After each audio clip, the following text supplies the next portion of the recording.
পড়েছে কামারহাটির কাউন্সিলরে। 24 নম্বর ওয়ার্ডের কাউন্সিলর বিমল সাহা, শুনানিতে ডাক পড়েছে তার। এবং তৃণমূলের হয়ে 2000 সালে তিনি ভোটেও লড়েন, খসড়া তালিকায় নাম ছিল, তাও শুনানিতে ডাক। খুব স্বাভাবিকভাবে শুনানিতে ডাক পেয়ে মুহূর্তে কাউন্সিলর আতঙ্কে।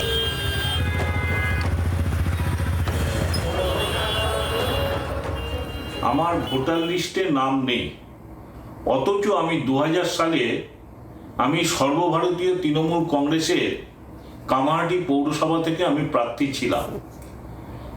কিন্তু আমি এতে আতঙ্কিত হয়ে আমি আমার ফর্ম যেগুলো আছে, যা সিস্টেম নির্বাচন দপ্তরে, আমি সমস্ত কিছু ফিল আপ করে জমা দিয়েছি।